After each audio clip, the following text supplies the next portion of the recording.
Saya termasuk salah satu orang yang mungkin aktif juga enggak, tapi ya rutin ya. Kalau namanya kita beribadah itu rutin ke gereja sama anak-anak. Jadi saya berlatar belakang, saya itu dulu seorang ibu single parent dengan 2 orang anak. Jadi anak saya tadi yang pertama dan kedua, membesarkan mereka single parent. Waktu itu mereka kira-kira usia kelas 5 atau kelas 6 SD. Waktu saya mulai cari-cari tahu tentang Islam. Jadi saya dulu biasanya bertiga sama mereka tuh emang selalu ke gereja bareng, selalu ya sama-sama lah, karena emang saya sendiri membesarkan mereka, jadi kita terbiasa dengan apa-apa tuh dikerjakan sama-sama. Terus saya juga nggak ada rahasia apa-apa sama mereka gitu. Sampai suatu saat saya ketemu sama seorang teman, terus entah kenapa hadir aja kayak pertanyaan di dalam diri saya waktu itu. Sebenarnya orang Islam tuh berdoanya sama siapa sih gitu kan? Karena yang saya tahu waktu itu kayaknya kedengarannya sama Nabi Muhammad. Jadi dulu anggapan saya orang Islam tuh. Assalamualaikum warahmatullahi wabarakatuh. Bismillahirrahmanirrahim. Nama saya Elizabeth Janita Ruru. Alhamdulillah hari ini diberikan kesempatan sama ngobrol bareng sama teman-teman. Bismillahirrahmanirrahim. Seperti yang teman-teman mungkin sebagian teman-teman sudah tahu ya, saya berlatar belakang seorang mualaf. Nama saya Elizabeth Janita Ruru. Cuman teman-teman di Terang Jakarta biasa panggil saya Umi Ica. Alhamdulillah saya dikarunia 4 orang anak. Yang paling besar itu Graciela, saat ini sedang kuliah di Institut Ilmu Al-Quran. Ini semester ketiga. Terus anak saya yang kedua itu Valen Rehwela, itu sekarang dia SMA kelas 3 di SMA 90. Anak saya yang ketiga itu Kevin itu sekarang juga kelas 3 di SMP 161. Dan yang paling bontot itu Kalista, dia di SMP 31, sekarang kelas 1 SMP. Alhamdulillah atas izin Allah, atas kasih sayang Allah, saya diberikan hidayah Islam. Sekitar kurang lebih ini sudah masuk tahun ke-8 saya menjadi seorang muslim, melewati begitu banyak tentunya ujian, sebab kata Allah kan demikianlah orang-orang yang Allah cintai pasti mendapatkan ujian ya, insya Allah ya. Mudah-mudahan kita semua termasuk golongan orang-orang yang dicintai Allah. Apapun yang kita jalani, apapun ujian yang kita hadapi, semoga Allah berikan jalan keluar, dan kelak kita menjadi orang-orang termasuk golongan orang-orang yang bersabar dan dicintai oleh Allah. Alhamdulillah, kira-kira kurang lebih 8 tahun yang lalu saya mulai mencari tahu tentang Islam. Kenapa sih saya cari tahu tentang Islam saat itu? Karena waktu itu saya benar-benar dihadapkan dengan banyak pertanyaan-pertanyaan mengenai seputar agama Islam ya. Karena latar belakang saya dulu adalah seorang Kristen Protestan yang pada saat itu juga cukup rajin ya ke gereja. Saya termasuk salah satu orang yang mungkin aktif juga enggak, tapi ya rutin ya. Kalau namanya kita beribadah itu rutin ke gereja sama anak-anak. Jadi saya berlatar belakang, saya itu dulu seorang ibu single parent dengan 2 orang anak. Jadi anak saya tadi yang pertama dan kedua, membesarkan mereka single parent. Waktu itu mereka kira-kira usia kelas 5 atau kelas 6 SD. Waktu saya mulai cari-cari tahu tentang Islam. Jadi saya dulu biasanya bertiga sama mereka tuh emang selalu ke gereja bareng, selalu ya sama-sama lah, karena emang saya sendiri membesarkan mereka, jadi kita terbiasa dengan apa-apa tuh dikerjakan sama-sama. Terus saya juga nggak ada rahasia apa-apa sama mereka gitu. Sampai suatu saat saya ketemu sama seorang teman, terus entah kenapa hadir aja kayak pertanyaan di dalam diri saya waktu itu. Sebenarnya orang Islam tuh berdoanya sama siapa sih gitu kan? Karena yang saya tahu waktu itu kayaknya kedengarannya sama Nabi Muhammad. Jadi dulu anggapan saya orang Islam tuh Tuhannya Nabi Muhammad. Dulu anggapan saya kayak gitu. Jadi waktu itu saya pikir, oh Tuhannya Nabi Muhammad kali gitu kan. Tapi karena nggak pernah berani tanya atau apa, jadi ya udahlah sambil lalu aja. Karena emang dari latar belakang keluarga juga nggak ada yang beragama Muslim. Jadi nggak pernah ada hadir pertanyaan atau apa gitu, nggak pernah, karena memang nggak ada juga informasinya gitu ya. Jadi nggak kepengen tanya juga. Cuman karena waktu itu sudah semakin banyak ngobrol apa segala macam ya. Jadi saya pengen tahu tentang Islam. Salah satu yang memicu saya pengen tahu tentang Islam tuh waktu itu qadarullah tuh salah satu teman kantor saya tuh ada kesulitan. Dia itu perlu susunya tuh nggak ada di Indonesia, adanya hanya di Australia. Terus waktu itu juga Umi Pipik bikin charity night kalau nggak salah, waktu itu untuk pasien apa saya udah agak lupa ya, tapi waktu itu charity night. Jadi waktu itu tadi bukan teman kantor saya, tapi salah satu charity night-nya dari Umi Pipik, cari susunya itu ada di Australia, dan kebetulan bos saya waktu itu orang Australia gitu. Pokoknya singkat cerita kita mau support, mau bantu, ada memberikan susu apa segala macam, itu saya upayakan gitu ya. Waktu itu saya masih Kristen, cuman saya tertarik aja kalau ada kegiatan-kegiatan sosial gitu ya, mau siapa aja saya inginnya bantu gitu. Jadi waktu itu saya coba telepon salah seorang teman saya, ini butuh apa gitu ya, jadi kita urunan apa segala macam ya, ngobrol gitu. Sampailah ke satu itu malam charity-nya tuh kayak dibuat ada malam charity gitu, ada malam penyerahan donasi lah seperti itu ya kalau kurang lebih. Nah waktu itu saya datang ke sana. Qadarullah teman saya yang ngenalin saya ke Umi Pipik nih malah nggak datang karena anaknya sakit. Dia malah nggak bisa datang, jadi saya mesti datang ke sana sendiri. Tadinya harapan saya ke sana nyerahin ke dia aja, karena dia waktu itu teman saya dari saya masih SMA. Saya berharapnya ketemunya sama dia, nyerahinnya sama dia. Saya nggak berharap juga mau masuk ke, saya juga waktu itu nggak tahu Umi Pipik itu siapa gitu kan, nggak tahu gitu. Cuman karena waktu itu zaman dulu tuh kita temenan di pet, jadi kan informasi-informasi itu kan di share gitu ya di pet, ada butuh ini apa segala macam. Terus teman saya sering repeat waktu itu kan, sering merepeat dari kata-katanya Umi Pipik, dan ada beberapa highlight dari kata-kata Umi Pipik tuh yang kena gitu ya ke saya gitu ya. Saya kayak suka gitu sama kata-katanya. Jadi kalau tahu seperti apa Umi Pipik sih tahu-tahu banget enggak gitu, tapi ya biasalah kita bisa cari tahu di Google apa segala macam ya, minim aja informasi saya waktu itu. Dan itu akhirnya saya juga ngapain ke sana, cuman karena mesti diserahin, jadi kan kita mesti ke sana nih. Akhirnya saya ke sana lah. Saya ke sana yang luar biasanya waktu itu karena teman saya nggak ada, dia cuma ngasih tahu kamu ketemunya sama ini ya, dia bilang. Saya ketemulah sama ada salah satu teman di sana ya, ketemu sama beliau nih. Terus saya waktu itu masih pulang kantor gitu ya, busana kantor juga minim apa segala macam serba minim ya, sedangkan saya datang ke tempat perkumpulan pengajian ya kayaknya waktu itu gitu ya. Jadi waktu saya masuk ke pintu tuh kayaknya saya tuh kayak orang asing sendiri gitu kan. Rupanya mereka kan bajunya jilbab panjang-panjang ya, bajunya warna hitam gitu kan. Saya kayak nggak mau masuk gitu, tapi ini kan masih diserahin gitu. Jadi mau nggak mau waktu itu harus tetap masuk, ketemu sama salah satu orang di sana. Pas saya mau ketemu, baru saya sebut namanya, dia langsung panggil, oh Mbak Ica ya temennya ini, dia bilang gitu. Oh iya, saya bilang gitu.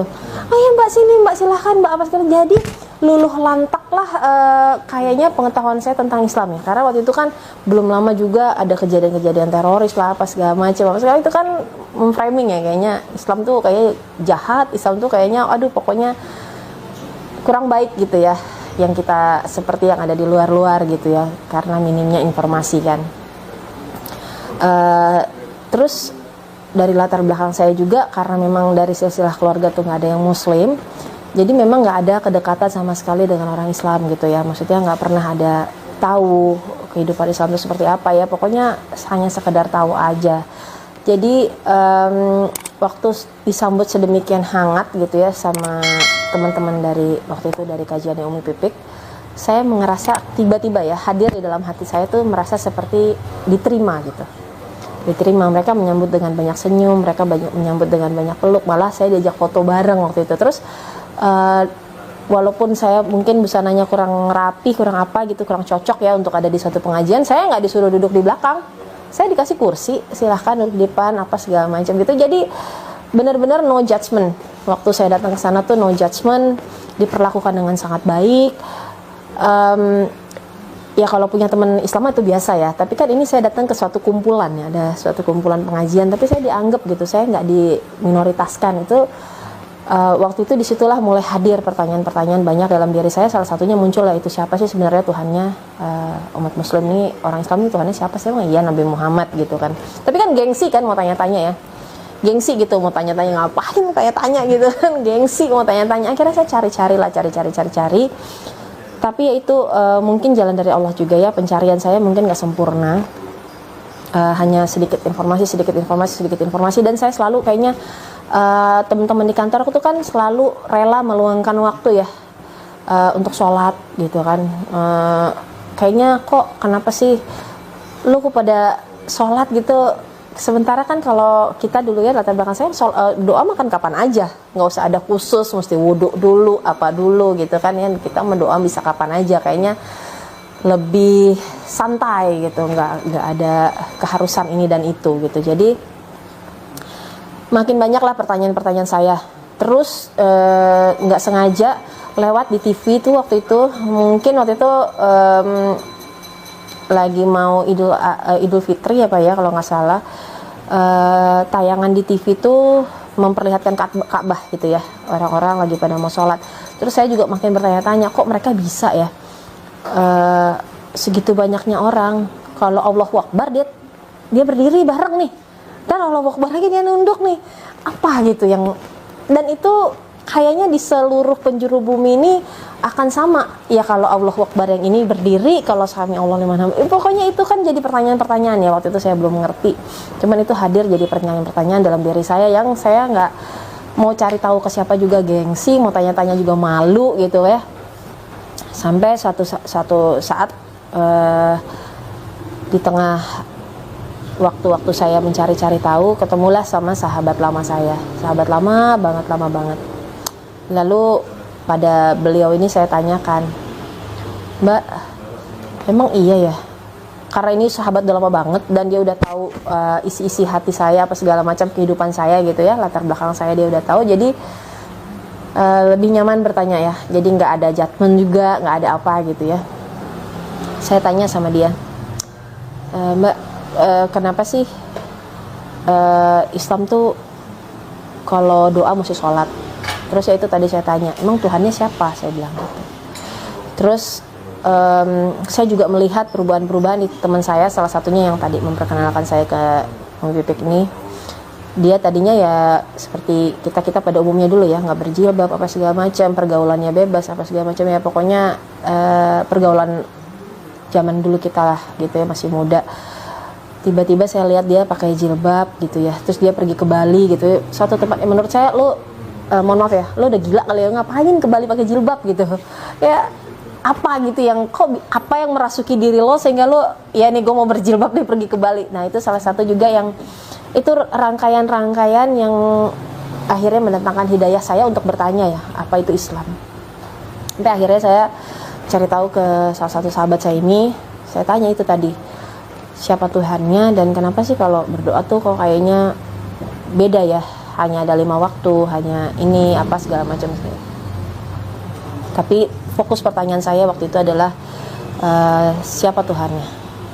Jadi waktu saya tanya, Mbak, emang Tuhannya Nabi Muhammad ya? Ya enggak lah, lu gila kali, kayak gitu ya, mohon maaf ya, kita kira-kira kayak gitu bahasanya.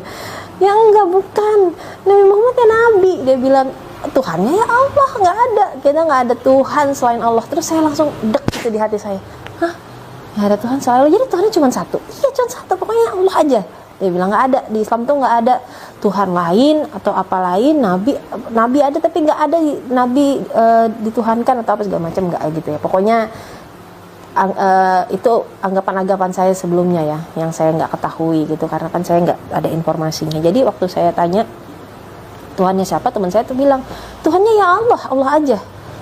Terus saya bilang Nabi Muhammad, kalau pertanyaan saya waktu itu kayak gini, kalau Nabi Muhammad tuh kalau kita punya dosa, apakah Nabi Muhammad yang akan mengampuni dosa kita,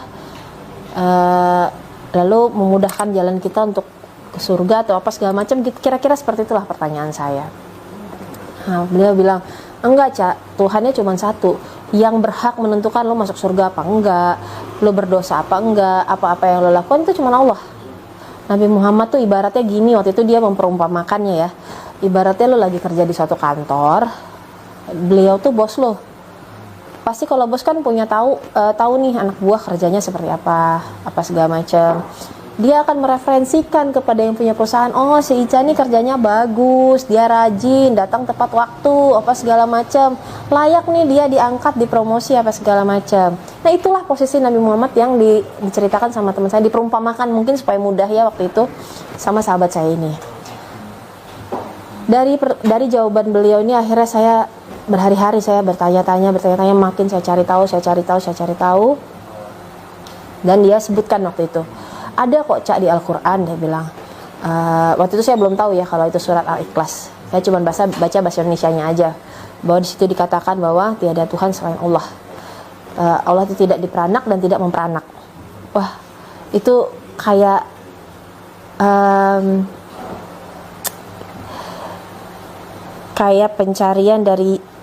kayak jawaban dari pencarian saya selama ini. Karena waktu itu hidup saya juga nggak mudah ya sebagai seorang single parent dengan 2 orang anak. Jadi Tuhan itu penting banget buat saya. Karena waktu itu buat saya menjalankan hari-hari itu ya cuma bisa bergantung sama yang namanya Tuhan. Kita nggak bisa menjalani hari-hari kita bergantung sama orang lain.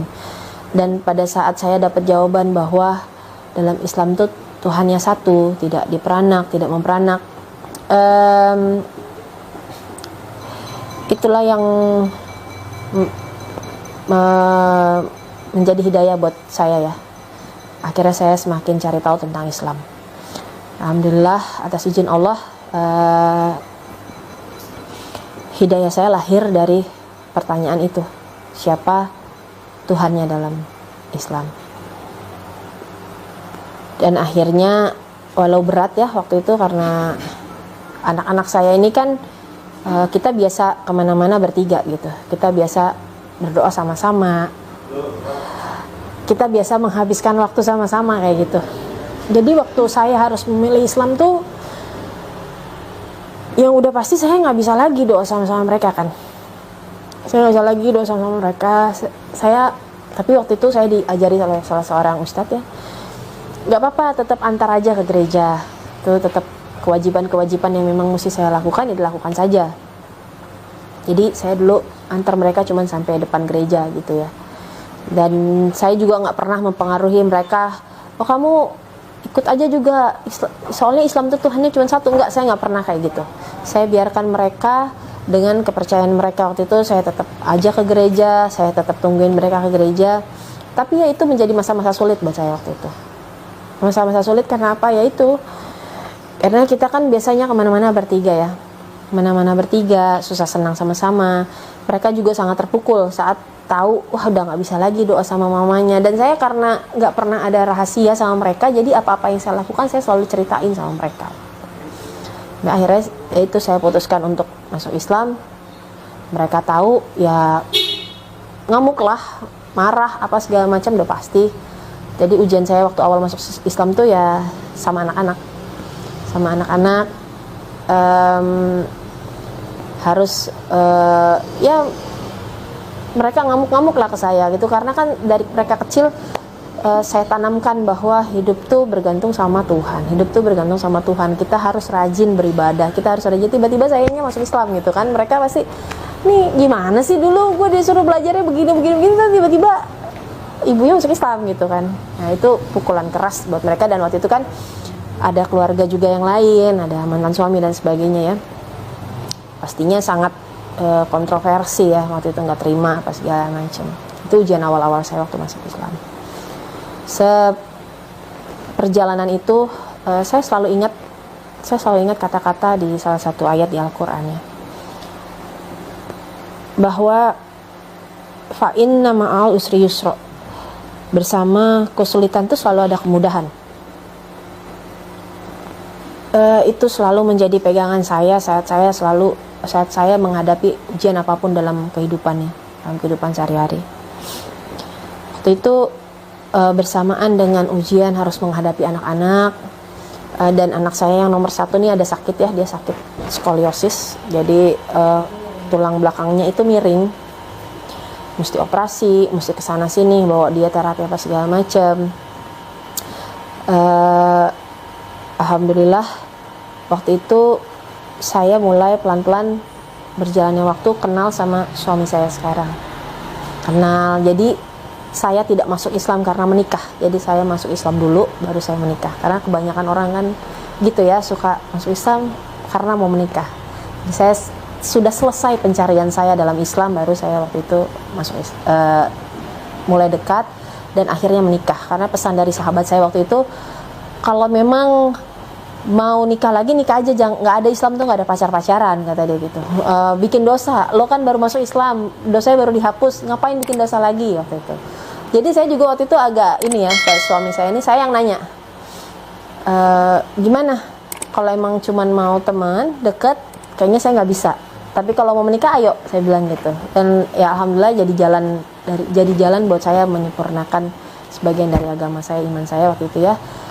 Beliau mau menikah, akhirnya kami menikah, ada anak-anak saya 2 juga dari beliau, jadi kita jadi keluarga besar, kita jadi berempat. Nggak sampai situ aja perjalanan itu kan. Setelah saya udah menikah, suami masih kerja, seperti tadi saya udah ngobrol-ngobrol sedikit ya, suami masih kerja di tempat pekerjaannya. Kita juga ada 2 orang anak, ada Kevin sama Kalista, anak saya nomor 3 sama nomor 4, yang karena abinya dulu sibuk ya, banyak waktu di dunia malam ya, jadi kita bangun siang, dia masih siang tidur gitu kan, terbolak-balik dunianya. Jadi waktu itu juga nggak bisa maksimal membersamai anak-anak gitu ya. Jadi waktu awal-awal saya menikah itu kan kira-kira hampir mau setahun setelah saya masuk Islam ya, kurang lebih lah gitu ya. Teman saya untuk belajar sholat tuh Kevin sama Kalista gitu. Tapi itu jadi masalah karena kakak-kakaknya si Sheila sama Valen jadinya kan gimana sih, kok nyokap gue jadinya, mamaku jadinya ibadahnya sama ini gitu kan. Mereka enggak. Tapi awal-awal tuh saya selalu belajar, kita ke sholat, ke masjid apa ya, sama Kevin sama Kalista, alhamdulillah. Terus masuk ke awal-awal juga bulan puasa, Idul Fitri ya, menjadi awal-awal karena kesepakatan saya waktu menikah sama suami ya. Jadi saya juga ketemu sama waktu-waktu yang agak sulit yang saya jalanin waktu itu ya, karena 2 anak yang tadinya nemenin saya ibadah jadi nggak bisa ibadah bareng, terus cemburu pasti kan, normal. Ada adik-adiknya yang akhirnya kok jadi kayak komplit banget hidupnya, ada abinya, ada uminya, sholat bareng, ibadah bareng, puasa bareng. Wah, itu pukulan sih buat mereka. Tapi saya juga nggak bisa nolong mereka karena saya juga gimana ya, masa saya mau tipu-tipu atau saya mau bohong juga, kayaknya saya nggak pernah biasa kayak gitu, nggak biasa, nggak terus terang sama anak-anak. Jadi ya apa adanya aja, ya udah mereka marah. Kadang dulu tuh mereka suka marah, ditulis di tembok tuh, di kertas gitu ya, kertas gambar ditempel-tempel di tembok, marah apa pokoknya nangis, ngamuk-ngamuk apa segala macam tuh. Udah kalau saya lagi sholat sama adik-adiknya biasanya mereka gitu, suka amat banting pintu, ngamuk-ngamuk, marah-marah. Tapi ya udah, saya juga nggak mau yang kok kamu gitu sih, nggak kayak gitu. Saya diemin aja sambil waktu itu alhamdulillah selama perjalanan awal saya masuk Islam tuh saya dibimbing oleh Ustadz Dodi Al-Jambari. Beliau masya Allah banget mengajarkan saya banyak hal awal-awal itu. Seperti tadi contohnya, ya tetap aja antar aja ke gereja, lakukan apa-apa yang belum pernah saya lakukan gitu, karena itulah Islam. Islam itu banyak cinta, banyak kasih yang ditunjukkan, bukan diomongin, ditunjukin, kata beliau. Jadi misalnya kamu dulu sibuk kerja, nggak punya luang waktu buat misalnya ngirim hadiah sesuatu lah, kejutan-kejutan buat anak-anak, itu lakuin nih, kata dia. Pokoknya bikin semanis mungkin. Mama saya marah apa segala macam, ya misalnya mama biasa tidur nggak selimutnya pakai sendiri, selimutnya pakaiin. Pokoknya tunjukkan, Islam itu ditunjukkan, bukan diomongin. Waktu itu beliau berpesan pada saya kayak gitu. Sepanjang perjalanan waktu akhirnya itu saya lakukan sambil terus berdoa ya, memohon kepada Allah. Ya waktu saya menikah sama suami saya bilang sama beliau, Bi, tujuan saya menikah nih, saya ingin, udah cukup lama saya sendiri, sudah 11 tahun lebih ya saya sendiri. saya ingin berumah tangga, saya ingin membesarkan anak-anak, saya ingin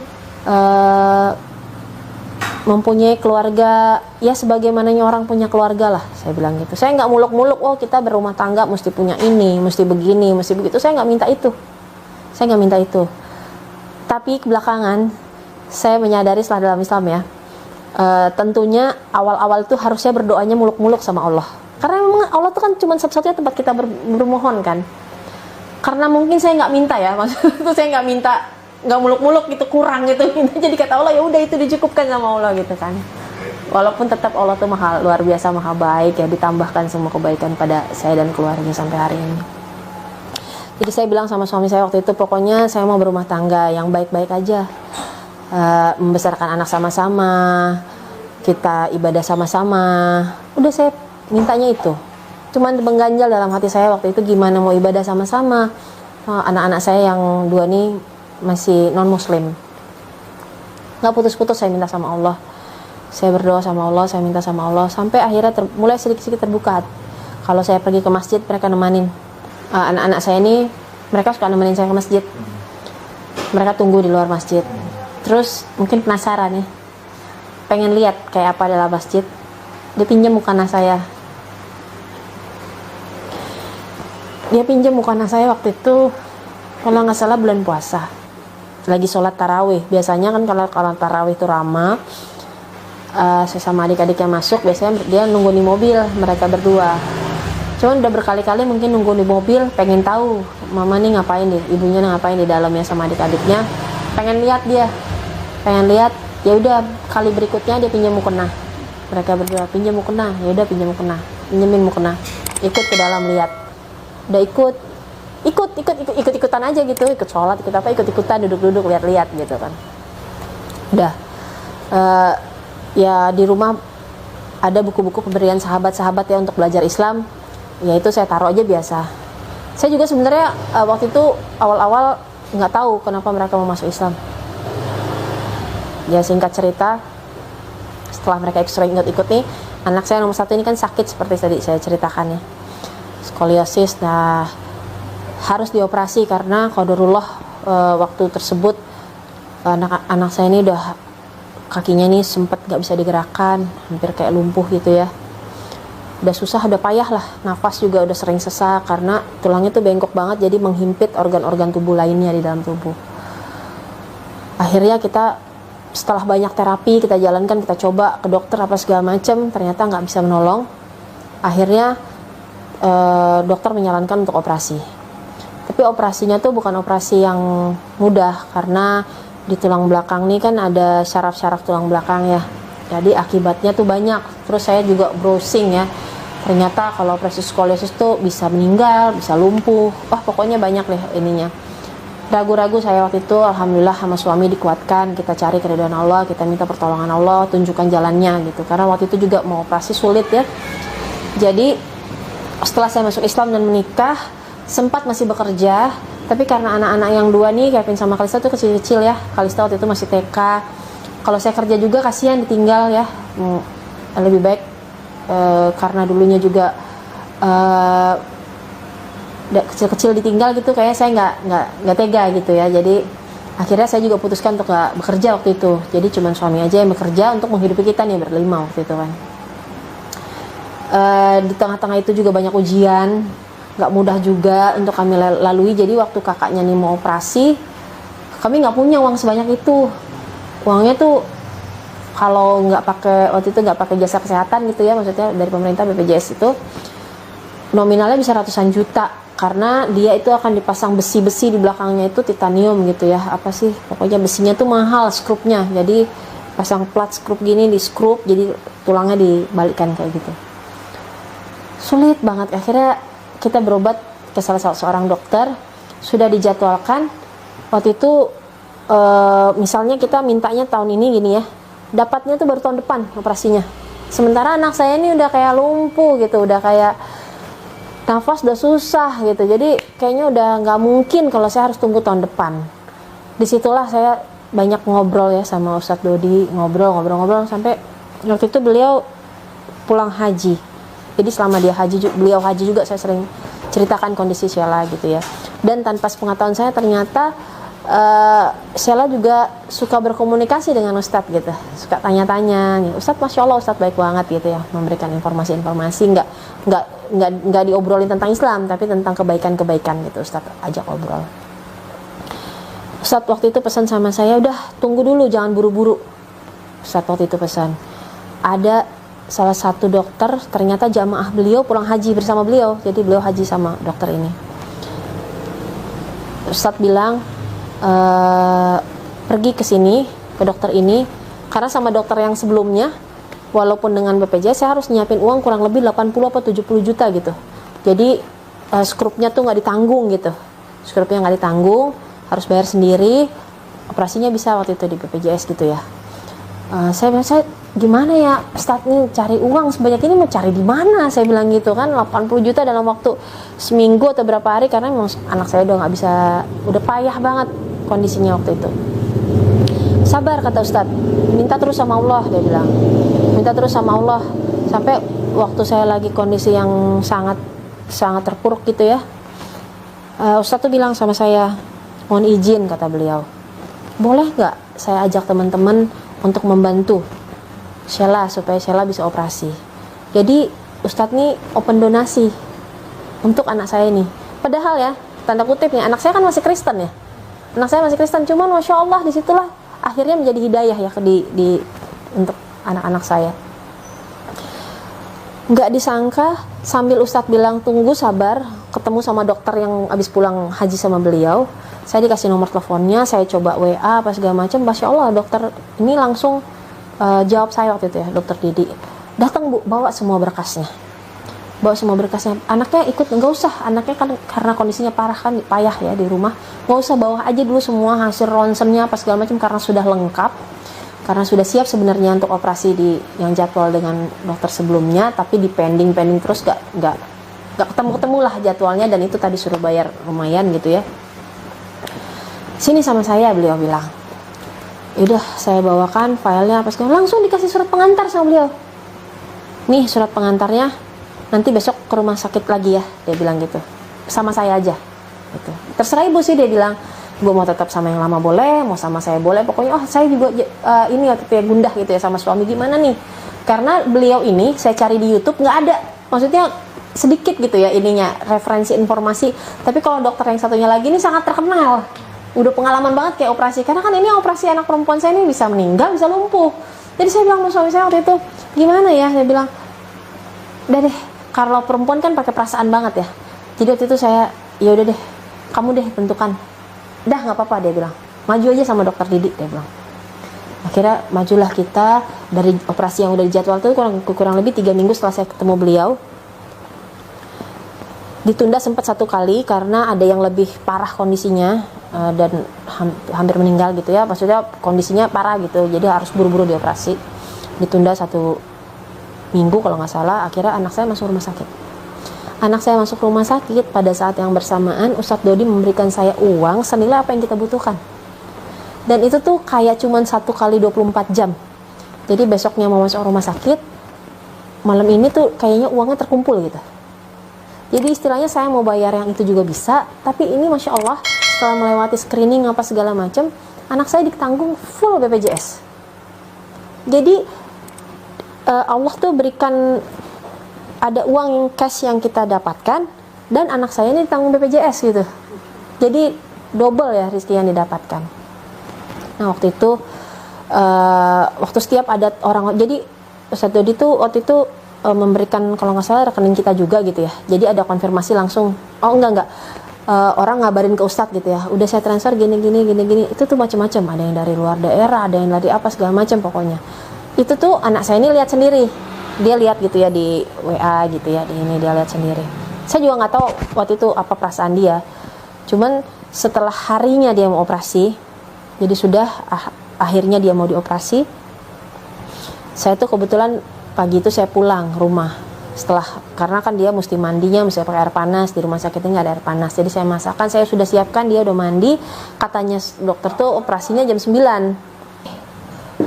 Karena itu tadi dia udah rapi, udah saya rapikan, karena operasinya jam 9 kan di Fatmawati ya, deket ke sini. Saya pikir saya juga bersih-bersih dulu deh, saya pulang dulu, saya mau mandi, mau apa gitu ya. Belum lama saya sampai rumah, kayaknya baru buka pagar gitu, tiba-tiba dia telepon nangis-nangis. Dia sama adiknya, sama anak saya nomor 2 di sana. Adiknya bilang, "Mi, cepet Mi datang Mi, kakak udah didorong ke ruang operasi," katanya. "Loh, kok didorong ke ruang operasi? Kan katanya jam 9," saya bilang. "Ini baru jam 6 lewat, baru setengah 7," saya bilang. "Iya, nggak tahu nih," udah nangis adiknya. Dianya juga nangis. "Iya, nggak tahu nih kakak, pokoknya mak cepetan nih, kalau nggak nanti kakak dioperasi nggak ada Umi," dia bilang gitu kan. Wah, tuh saya kalut. Jam-jam tersebut, jam 7-an itu kan orang-orang baru berangkat kerja ya. Jadi jalan dari sini ke Fatmawati juga macet, ya kan, pagi-pagi itu kan. Entah gimana, Allah maha baik ya. Itu kayaknya tuh jalan tuh waktu saya langsung balik ke sana tuh kayak ada yang buka jalannya. Nyampe saya kayak cuma 10-15 menit dari yang harusnya macet gitu ya. Nyampe. Sampai sana bener, anak saya udah di ruang operasi. Cuman luar biasanya tuh pertolongan Allah ya. Salah satu susternya ini nelfon saya.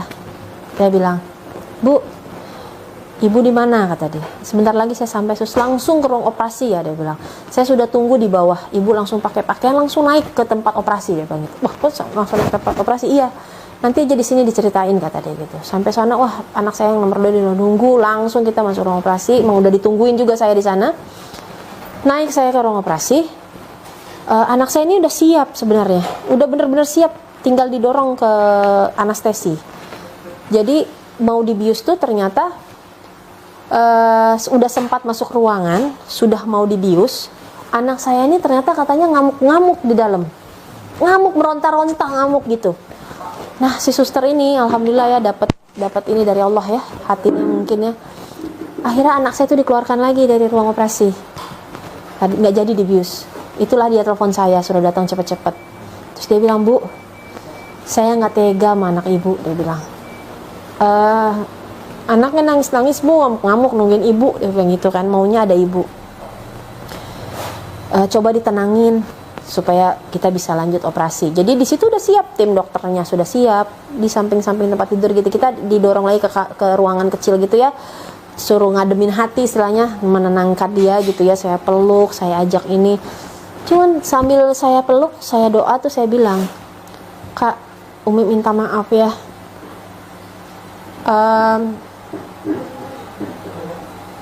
Waktu itu udah nggak bisa lagi kan saya berdoa seperti mungkin anak saya berdoa gitu ya. Saya udah nggak bisa ajak lagi dia doa. Saya kan doanya udah beda. Jadi saya peluk, saya bilang, "Kakak doa aja," saya bilang. "Kakak doa aja. Apa yang mau kakak doain?" Umi juga berdoa, saya bilang. Saya berzikir gitu ya, saya zikir di telinganya, apa saya peluk gitu ya. Dia bilang, "Kakak nggak usah takut, Umi selalu nemenin kok," saya bilang gitu. Akhirnya pas saya lagi doa, saya lagi nangis, tiba-tiba dia bisikin sama saya gini, "Mi, aku mau syahadat Mi," dia bilang. Jadi waktu itu saya bilang, "Saya kurang dengar, mau syahadat gak?" "Iya, aku mau masuk Islam," dia bilang. "Mau masuk Islam." Ya udah, di ruang operasi itu disaksikan dokter, disaksikan suster. Akhirnya saya ajak dia bersyahadat. Jadi dia syahadatnya di ruangan operasi. Jadi waktu dia dioperasi sudah dalam keadaan Islam. Alhamdulillah atas izin Allah. Itu hidayah yang Allah berikan. Akhirnya setelah saya juga menunggu ya, anak saya setelah kurang lebih 1 tahun, banyak ujian, ternyata itu tadi, nggak ada doa yang kembali dengan sia-sia.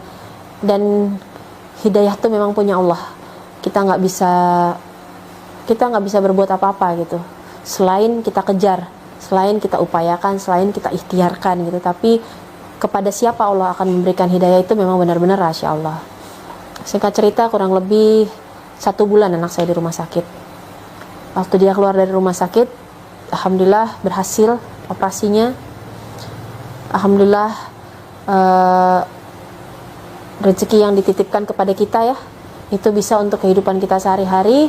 Karena adiknya juga masih sekolahnya waktu itu masih di Pondok Gede, jadi dari sini bolak-balik ke Pondok Gede, Jakarta Timur ya, cukup jauh.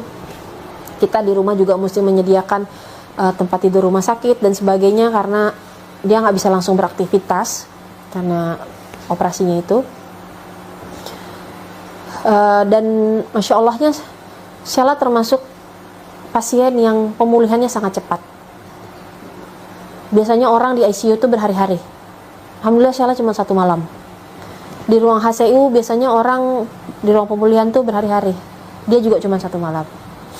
Kita ke ruang perawatan cuman 7 hari lah kayak gitu. Tapi memang operasinya 2 kali. Jadi ada operasi pertama, ada operasi kedua. Cuman dari setiap operasi itu alhamdulillah semuanya cepat, dilaluinya cepat gitu ya. Kurang lebih hampir 1 bulan kita di rumah sakit, melewati banyak lah, cari donor darah apa segala macam, dibantu banyak teman-teman. Masya Allah banyak banget yang bantu. Yang tadinya kita pikir sendiri, ternyata kita nggak sendiri gitu. Orang-orang ya teman-teman kerja ayahnya pas segala macam ya, teman-teman gitu banyak yang bantu. Masya Allah, alhamdulillah. Pulang dia dari rumah sakit, saat dia udah bisa berdiri, dia bilang sama saya, pokoknya Mi, aku sampai di rumah harus sudah ada guru ngaji, kata dia. Harus sudah ada guru ngaji. Dan dia juga pulang dari rumah sakit udah pakai jilbab. Padahal waktu itu saya belum berjilbab. Itu saya, jadi dalam proses saya ini anak-anak duluan jilbaban daripada saya. Mereka udah pakai jilbab. Jadi kakak ini pulang ke rumah, pertama minta guru ngaji, kedua udah pakai jilbab. Kurang lebih, pokoknya setelah itu dia pulang, kita upayakan ya, kita carikan guru ngaji. Akhirnya, ya betul, dia sampai di rumah 1-2 hari langsung ada guru ngaji. Dia langsung belajar ngaji, dia langsung belajar sama guru ngajinya. Kurang lebih mungkin 3 bulan apa ya di rumah, nggak sampai apa, saya udah agak lupa. Dia bilang karena dia kan sekolahnya tertunda ya, operasi itu memakan waktu 1 tahun, jadi sekolahnya tertunda 1 tahun. Harusnya dia udah masuk SMA, dia tertunda 1 tahun, kosong kan waktunya. Dia bilang aku mau ngafal Quran. Jadi Insya Allah pokoknya waktu itu saya coba carikan tempat menghafal Quran ya. Insya Allah akhirnya Sheila menghafal Quran di tempatnya Ustadz Herbie Bobo, menghafal Quran semudah tersenyum. Mondoklah di sana sampai selesai. Dia dapat juz 30. Dia pulang, barulah akhirnya kita carikan lagi sekolah. Cari sekolah, alhamdulillah. Akhirnya mondok di pesantren mualafnya Ustadz Nababan. Alhamdulillah sampai selesai kemarin SMA, dididik, dibina sebaik-baiknya oleh Ustadz Nababan dan keluarga di Anaba Center Indonesia.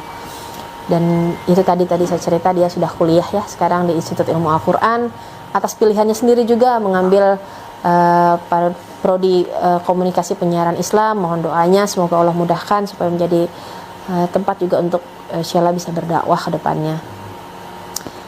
Saat kakaknya pulang tuh kira-kira 6 bulan kemudian, adiknya yang nomor 2 nih orangnya pendiam banget, nggak suka ngobrol. Terus kita juga mau tanya-tanya soal Islam ke dia, takut gitu. Jadi udahlah ngobrol yang normal-normal aja kalau sama dia, karena dia anti gitu. Tiba-tiba entah gimana, pokoknya ada satu waktu setelah kakaknya udah di rumah, tiba-tiba dia panggil abinya. Bukan saya loh, dia panggil abinya. Bi, kenapa sih kalau ngobrolin soal Islam tuh cuman kakak aja yang diajak, aku enggak? Lah, kan kita takut ya mau ngajak dia gitu. Abinya juga bingung loh. Ya enggak dek, bukan gitu. Tapi maksudnya tuh ya ngobrol lah mereka berdua ya, karena intinya karena adek ini orangnya sangat tertutup, nggak mudah ngobrol gitu kan, orangnya sangat pendiam. Tiba-tiba dia bilang, aku udah pelajari, aku mau syahadat sekarang. Dia minta sama abinya, tapi bukan sama saya, di kamar dia datengin abinya, dia minta, aku mau syahadat sekarang, ya, aku masuk Islam. Jadi, kenapa masuk Islam? Aku udah pelajari, dia bilang gitu. Jadi kakaknya Sheila juga masuk Islam, ternyata dia juga selama di rumah tuh mempelajari juga kenapa dia mau masuk Islam. Begitu juga dengan adiknya yang nomor 2. Nanti kapan-kapan izinkan mereka yang cerita ya, biar lebih seru. Mereka punya ceritanya sendiri kenapa mereka pilih Islam. Akhirnya disyahadatkanlah sama abinya, dan akhirnya kita syahadatkan ulang bersama Ustadz ya di masjid. Akhirnya apa-apa yang saya doakan waktu itu Allah wujudkan. Kami bisa akhirnya ketemu satu masa di mana kami bisa berpuasa sama-sama, kami bisa sholat sama-sama, kami bisa Idul Fitri sama-sama. Tapi bukan karena saya ajak mereka, tapi karena mereka cari sendiri apa itu Islam.